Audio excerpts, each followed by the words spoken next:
Transfiguré sur le Tabor, tu montres ta gloire. Élie et Moïse apparaissent parlant du calvaire.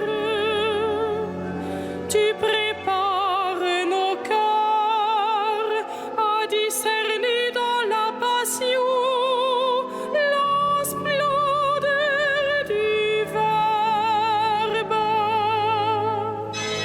Guéris nos cœurs, Seigneur Jésus, à ton évangile. Lave nos fautes et souviens-toi, nous sommes ton peuple. La voix du ciel a retenti, tu es fils du Père. Tu es celui qui l'a choisi bien avant les siècles. Nous devons t'écouter, ouvrir l'oreille à ta parole, parle à tous nos frères. Guéris nos cœurs, Seigneur Jésus, à ton évangile. Lave nos fautes et souviens-toi, nous sommes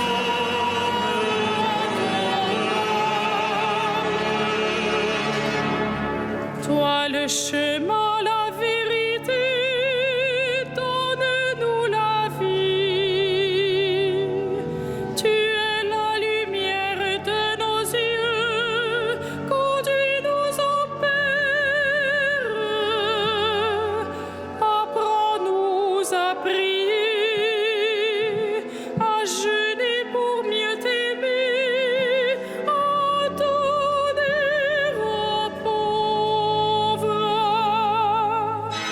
Guéris nos cœurs, Seigneur Jésus, à ton évangile. Lave nos fautes et souviens-toi,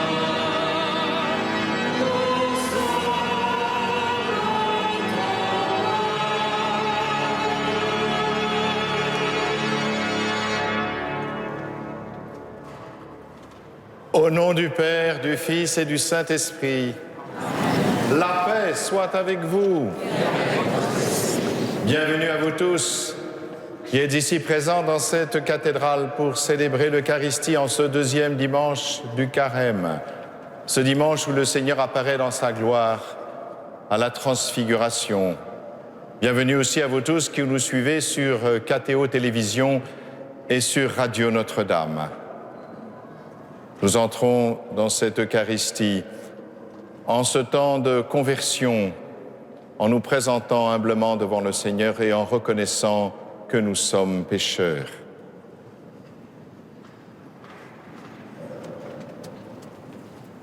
Je confesse à Dieu Tout-Puissant, je reconnais devant mes frères que j'ai péché en pensée, en parole, par action et par omission. Oui, j'ai vraiment péché. C'est pourquoi je supplie la Vierge Marie, les anges et tous les saints, et vous aussi, mes frères, de prier pour moi, le Seigneur notre Dieu. Que Dieu Tout-Puissant nous fasse miséricorde, qu'il nous pardonne nos péchés et nous conduise à la vie éternelle.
Prions le Seigneur.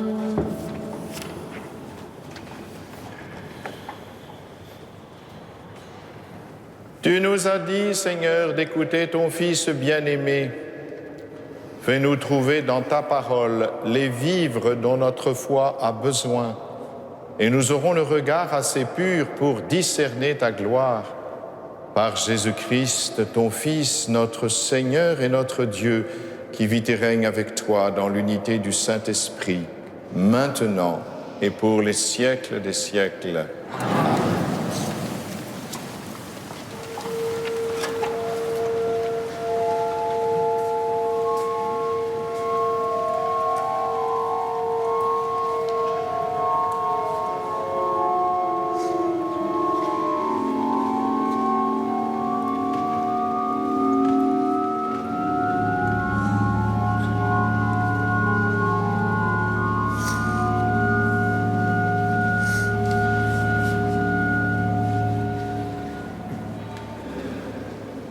Lecture du livre de la Genèse. En ces jours-là, Dieu mit Abraham à l'épreuve. Il lui dit : « Abraham !» Celui-ci répondit : « Me voici. » Dieu dit : « Prends ton fils, ton unique, celui que tu aimes, Isaac, va au pays de Moria, et là tu l'offriras en holocauste, sur la montagne que je t'indiquerai. » Ils arrivèrent à l'endroit que Dieu avait indiqué. Abraham y bâtit l'autel et déposa le bois. Puis il lia son fils Isaac et le mit sur l'autel par-dessus le bois. Abraham étendit la main et saisit le couteau pour immoler son fils. Mais l'ange du Seigneur l'appela du haut du ciel et dit : « Abraham, Abraham !» Celui-ci répondit : « Me voici. » L'ange lui dit : « Ne porte pas la main sur le garçon, ne lui fais aucun mal. Je sais maintenant que tu crains Dieu, tu ne m'as pas refusé ton fils, ton unique. » Abraham leva les yeux et vit un bélier. retenu par les cornes dans un buisson. Il alla prendre le bélier et l'offrit en holocauste à la place de son fils. Du ciel, l'ange du Seigneur appela une seconde fois Abraham. Il déclara : « Je le jure par moi-même, oracle du Seigneur, parce que tu as fait cela, parce que tu ne m'as pas refusé ton fils, ton unique, je te comblerai de bénédictions, je rendrai ta descendance aussi nombreuse que les étoiles du ciel et que le sable au bord de la mer. Et ta descendance occupera les places fortes de ses ennemis. Puisque tu as écouté ma voix, toutes les nations de la terre s'adresseront l'une à l'autre la bénédiction par le nom de ta descendance. » Parole du Seigneur.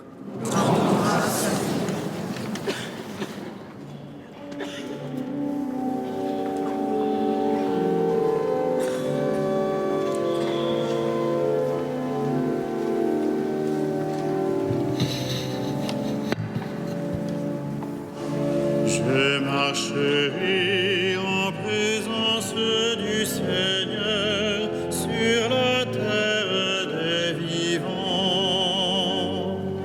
Je marcherai en présence du Seigneur sur la terre des vivants. Je crois et je parlerai, moi qui ai beaucoup souffert. Il en coûte au Seigneur de voir mourir les siens. Je marcherai en présence du Seigneur sur la terre des vivants. Ne suis-je pas, Seigneur, ton serviteur, moi dont tu brisas les chaînes? Je t'offrirai le sacrifice d'action de grâce, j'invoquerai le nom du Seigneur. Je marcherai en présence du Seigneur sur la terre des vivants. Je tiendrai mes promesses au Seigneur, oui, devant tout son peuple, à l'entrée de la maison du Seigneur, au milieu de Jérusalem. Je marcherai en présence du Seigneur sur la terre des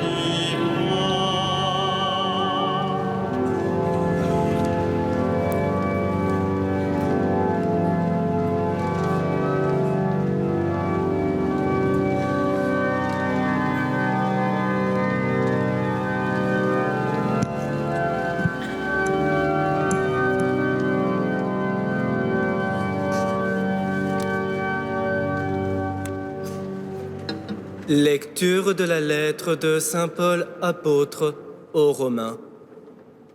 Frères, si Dieu est pour nous, qui sera contre nous? Il n'a pas épargné son propre Fils, mais il l'a livré pour nous tous.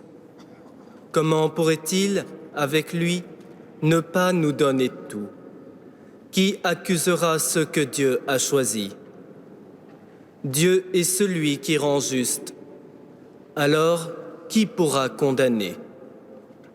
Le Christ Jésus est mort, bien plus. Il est ressuscité, il est à la droite de Dieu, il intercède pour nous. Parole du Seigneur.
de la nuée lumineuse, la voix du Père a retenti.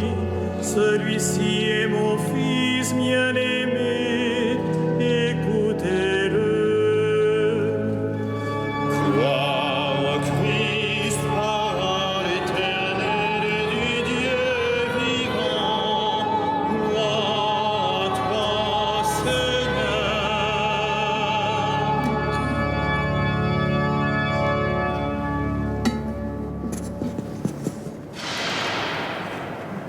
Le Seigneur soit avec vous. Et avec votre esprit, Évangile de Jésus-Christ selon saint Marc. gloire à toi,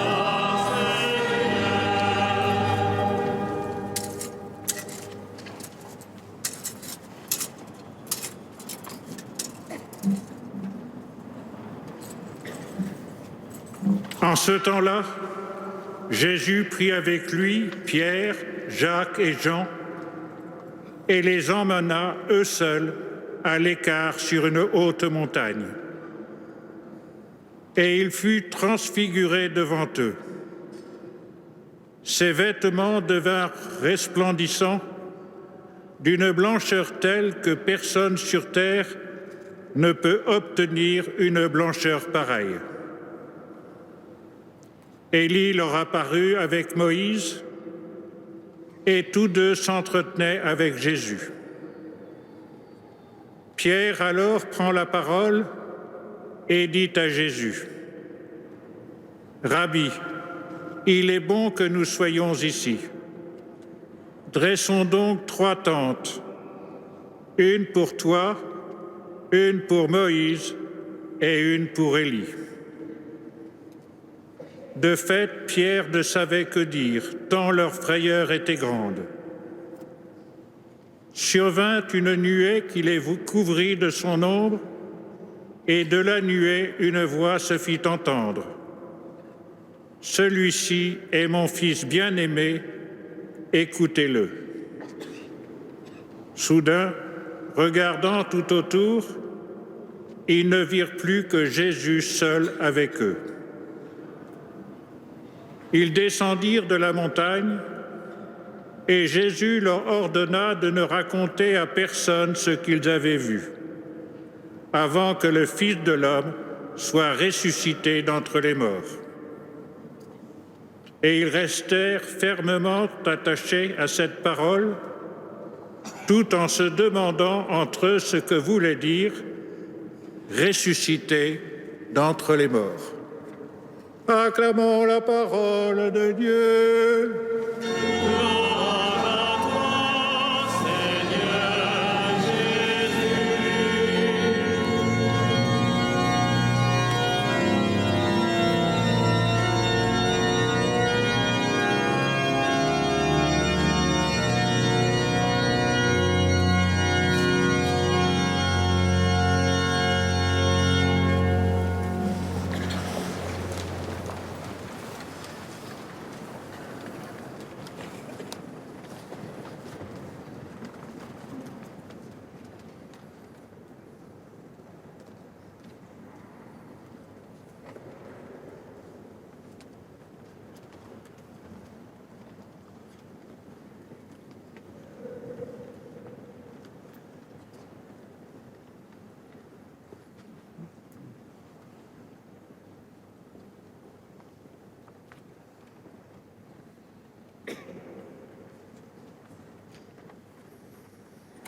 Quel événement extraordinaire que cette transfiguration du Seigneur. Sans doute l'événement le plus extraordinaire de la vie de Jésus avant sa résurrection.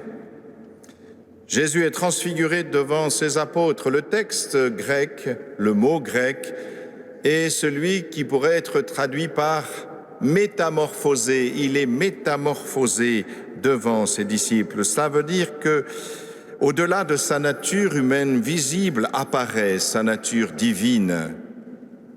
Vous le savez, dans la Bible, Dieu se manifeste toujours sur une haute montagne. C'est ainsi qu'il a fait avec Moïse. C'est ainsi qu'il a fait aussi avec Élie.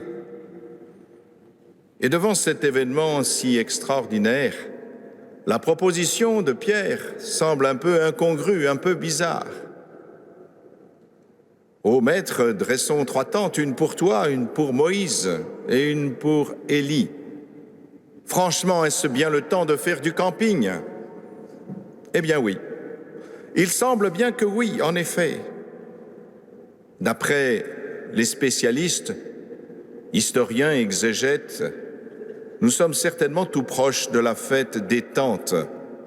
Cette fameuse fête des tentes qu'on appelle aussi Sukkot. Sukkot, cela veut dire cabane en hébreu.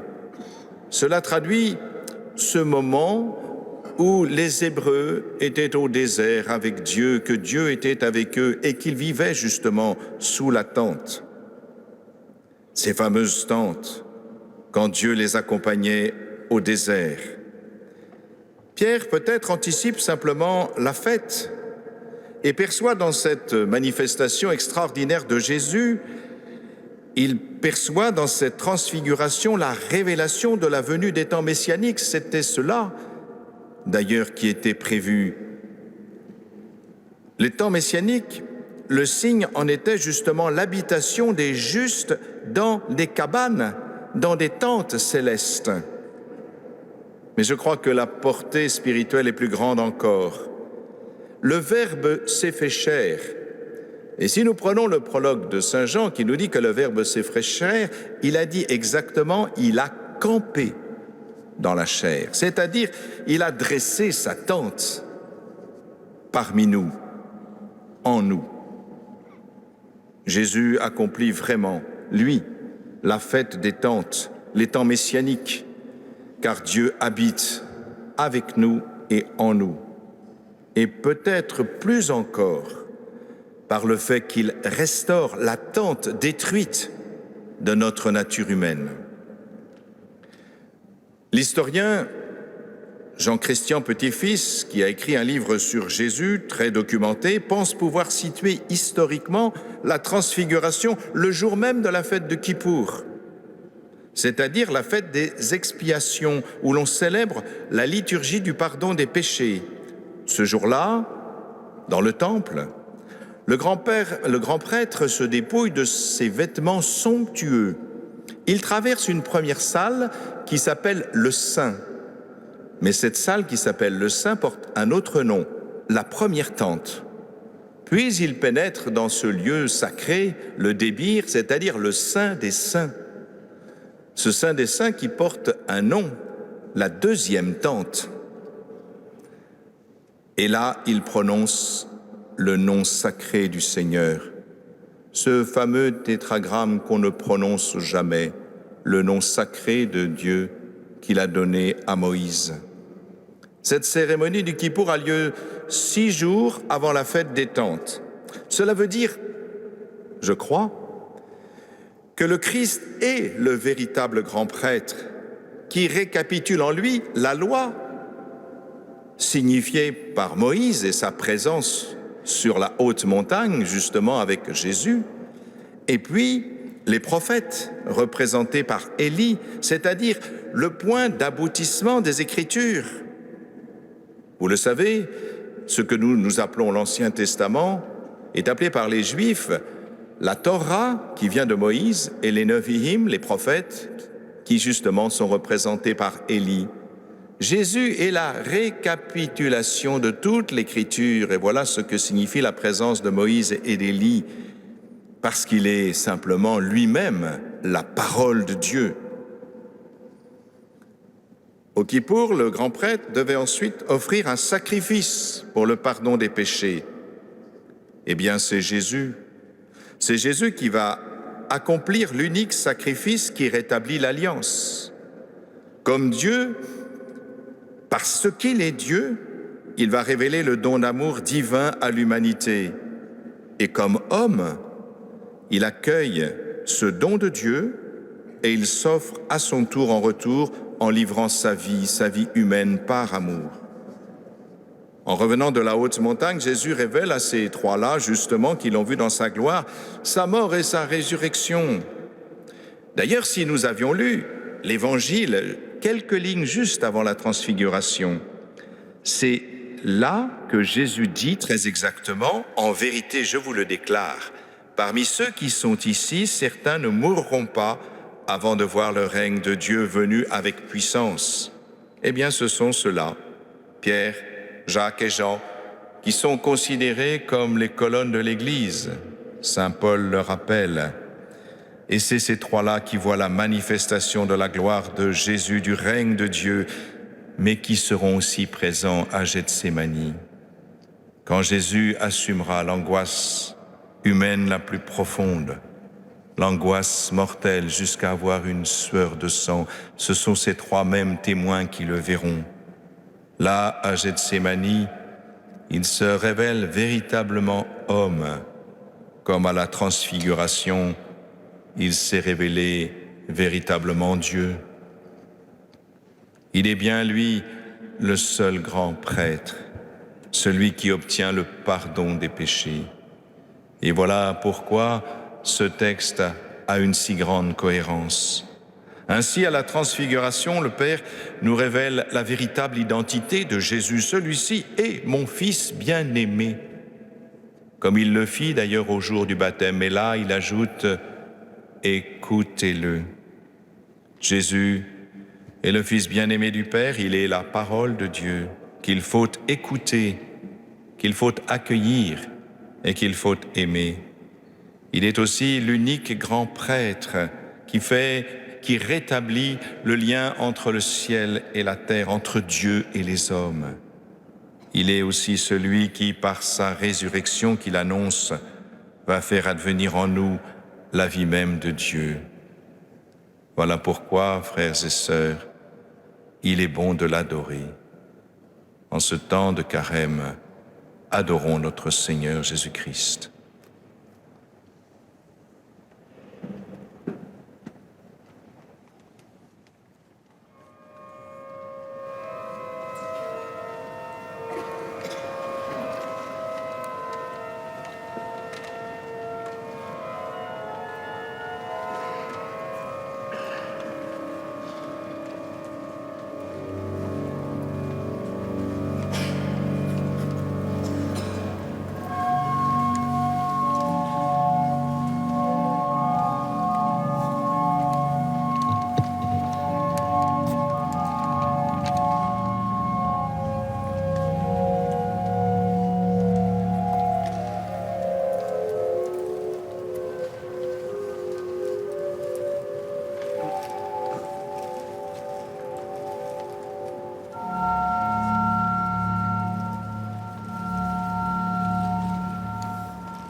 Credo in unum Deum, Patrem omnipotentem, factorem celi et terrae, visibilium omnium, et invisibilium. Et in unum Dominum, Iesum Christum, Filium Dei unigenitum, Et ex Patre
quotidianità, in remissionem peccatorum, et expecto resurrectionem mortuorum,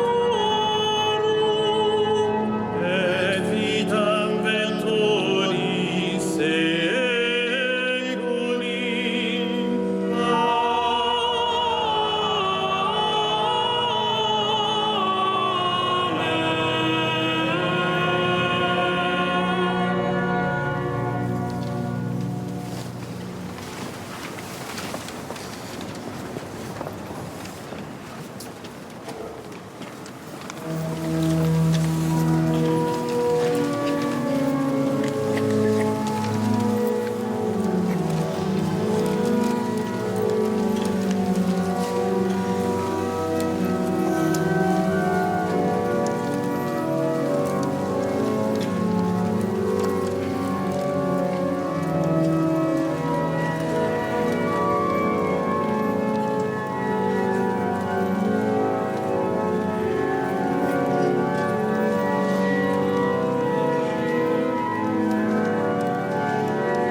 Prions ensemble au moment d'offrir le sacrifice de toute l'Église pour la gloire de Dieu. Que cette offrande, Seigneur, nous purifie de nos péchés, qu'elle sanctifie le corps et l'esprit de tes fidèles et les prépare à célébrer les fêtes pascales par Jésus le Christ, notre Seigneur. Le Seigneur soit avec vous. Élevons notre cœur. Rendons grâce au Seigneur notre Dieu.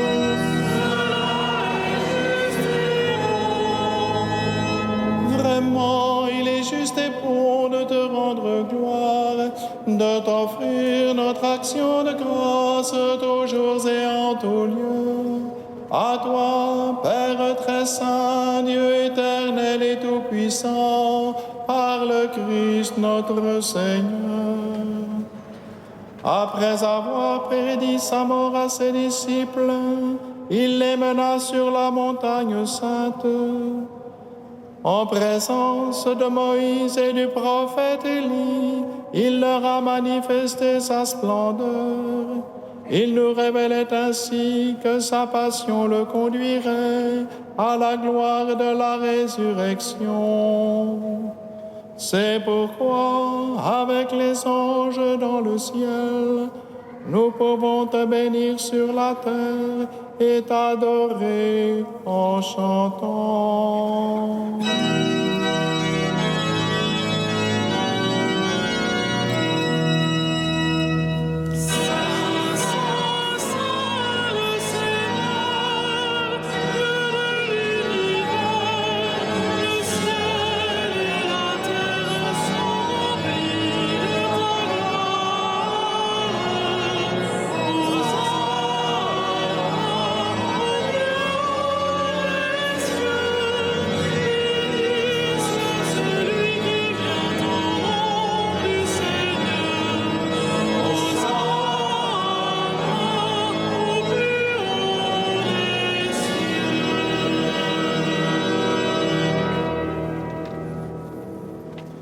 Père infiniment bon, toi vers qui montent nos louanges, nous te supplions par Jésus-Christ, ton Fils, notre Seigneur, d'accepter et de bénir ces offrandes saintes.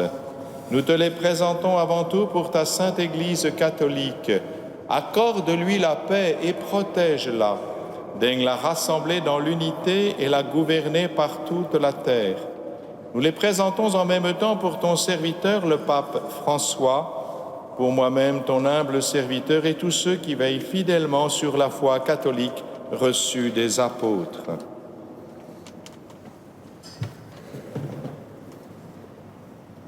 Souviens-toi, Seigneur, de tes serviteurs et de tous ceux qui sont ici réunis, dont tu connais la foi et l'attachement.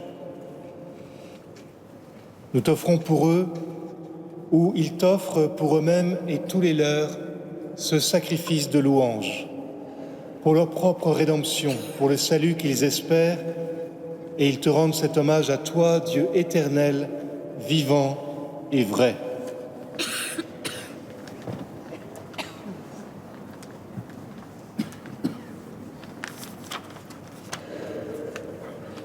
Dans la communion de toute l'Église, en ce premier jour de la semaine, nous célébrons le jour où le Christ est ressuscité d'entre les morts. Et nous voulons nommer en premier lieu la bienheureuse Marie, toujours vierge, Mère de notre Dieu et Seigneur Jésus-Christ, Saint Joseph, son époux, les saints apôtres et martyrs, Pierre et Paul, Jacques et Jean, Thomas, Jacques et Philippe, Barthélemy et Matthieu, Simon et Jude, Lin, Clé, Clément, Six, Corneille et Cyprien, Laurent, Chrysogone, Jean et Paul, Com et Damien et tous les saints. Accorde-nous, par leurs prières et leurs mérites, d'être toujours et partout forts de ton secours et de ta protection. Voici l'offrande que nous présentons devant toi, nous tes serviteurs et ta famille entière. Dans ta bienveillance, accepte-la. Assure toi-même la paix de notre vie. Arrache-nous à la damnation et reçois-nous parmi tes élus. Sanctifie pleinement cette offrande par la puissance de ta bénédiction. Rends-la parfaite et digne de toi, qu'elle devienne pour nous le corps et le sang de ton Fils bien-aimé, Jésus-Christ notre Seigneur.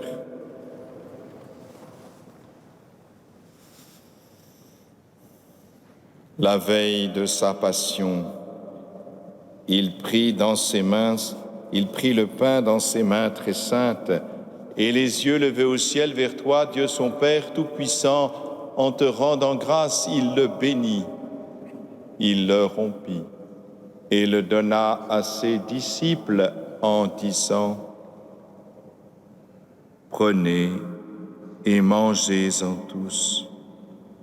Ceci est mon corps livré pour vous.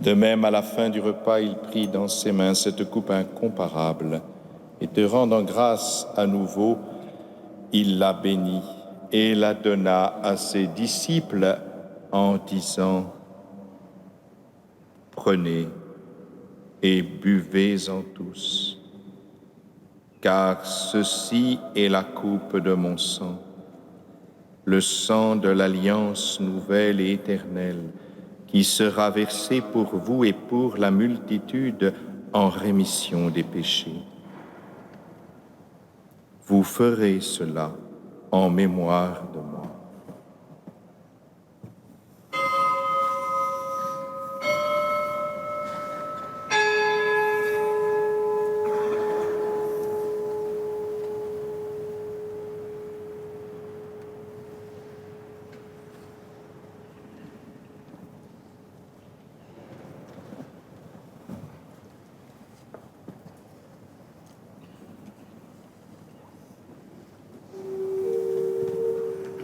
Il est grand le mystère de la foi. Nous proclamons ta mort, Seigneur Jésus. Nous célébrons ta résurrection. Nous attendons ta venue dans la gloire.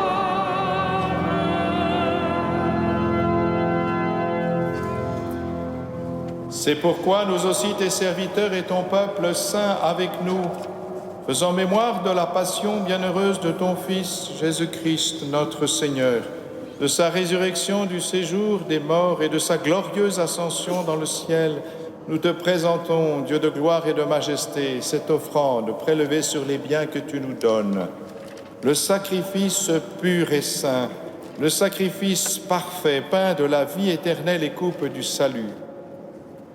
Comme il t'a plu d'accueillir les présents d'Abel le juste, le sacrifice de notre père Abraham et celui que t'offrit Melchisédek, ton grand prêtre, en signe du sacrifice parfait, regarde cette offrande avec amour et dans ta bienveillance, accepte-la. Nous t'en supplions, Dieu Tout-Puissant, qu'elle soit portée par ton ange en présence de ta gloire sur ton autel céleste, afin qu'en recevant ici par notre communion à l'autel le corps et le sang de ton Fils, nous soyons comblés de ta grâce et de tes bénédictions par Jésus, le Christ, notre Seigneur.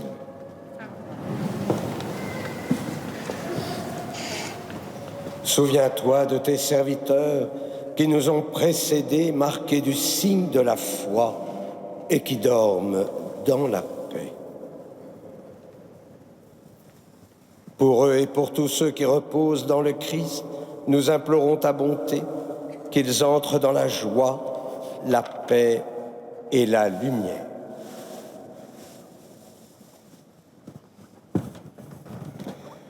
Et nous, pécheurs, qui mettons notre espérance en ta miséricorde inépuisable, admets-nous dans la communauté des bienheureux apôtres et martyrs, de Jean-Baptiste, Étienne, Matthias et Barnabé, Ignace, Alexandre, Marcelin et Pierre, Félicité et Perpétue, Agathe, Lucie, Agnès, Cécile, Anastasie et de tous les saints. Accueille-nous dans leur compagnie, sans nous juger sur le mérite, mais en accordant ton pardon par Jésus-Christ notre Seigneur. C'est par lui que tu ne cesses de créer tous ces biens, que tu les bénis, leur donnes la vie, les sanctifies et nous en fais le don.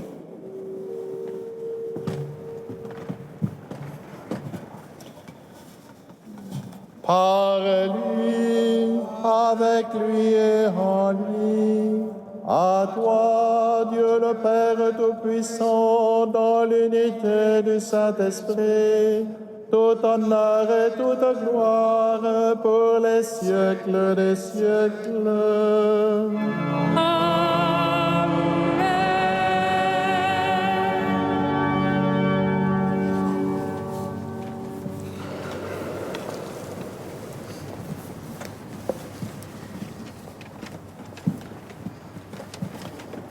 Comme nous l'avons appris du Sauveur, et selon son commandement, nous osons dire: Notre Père qui es aux cieux, que ton nom soit sanctifié, que ton règne vienne, que ta volonté soit faite sur la terre comme au ciel.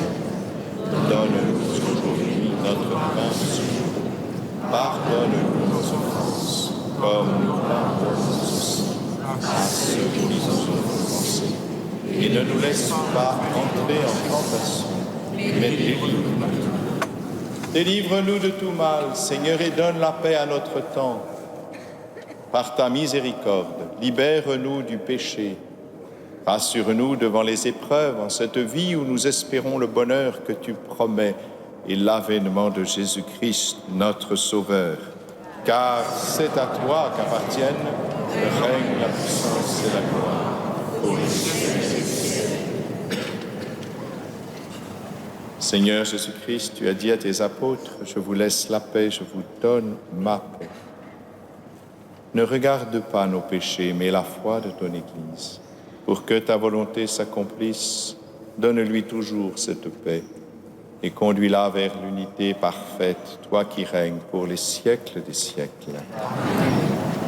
Que la paix du Seigneur soit toujours avec vous. Frères et sœurs, dans la charité du Christ, donnez-vous la paix.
Heureux les invités au repas du Seigneur.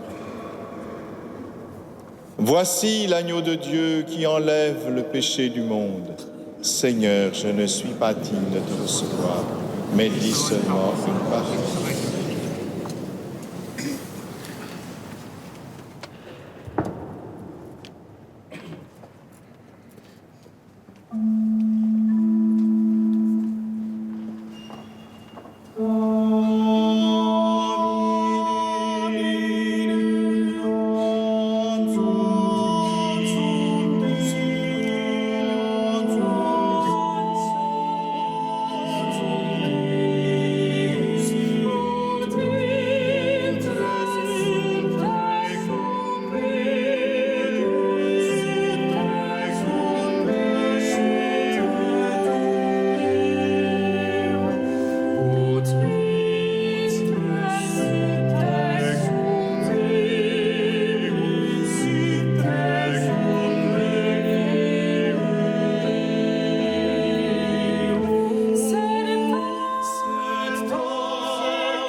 N'hésitez pas à emporter avec vous la feuille de liturgie. À la 4e page, vous avez les différentes annonces. Mardi, comme tous les mardis, un concert à la cathédrale à 20h30 par les solistes de la maîtrise Notre-Dame de Paris. Vendredi, comme tous les vendredis de carême, il y a la vénération de la couronne d'épines. C'est au fond un temps d'une heure sainte. Une heure sainte, et je commenterai un passage de l'évangile de Marc, le chapitre 12. Et puis, si tout se passe bien, eh bien, dimanche, nous serons le 3e dimanche de carême. Il y aura à 16h30 la conférence, la 3e conférence, par Fabrice Adjadj, et le Verbe s'est fait charpentier, ou la bonne nouvelle de nos mains, suivi d'un temps d'adoration, des vêpres et enfin de la messe qui sera présidée par notre archevêque, Monseigneur Michel Aupetit. Eh bien, nous pouvons rendre grâce.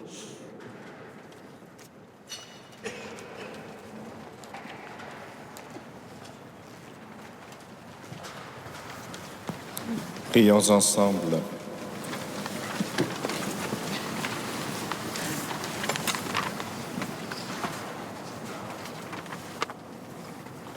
Pour avoir communié, Seigneur, au mystère de ta gloire, nous voulons te remercier, toi qui nous donnes déjà en cette vie d'avoir part au bien de ton royaume, par Jésus le Christ, notre Seigneur. Amen.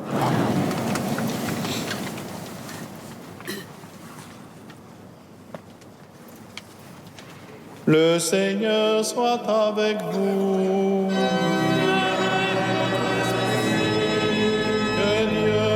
Tout-Puissant vous bénisse, le Père, le Fils et le Saint-Esprit.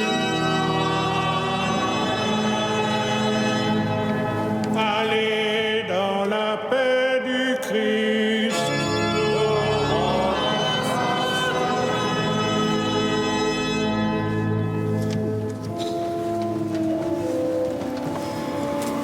Ave Regina Cero.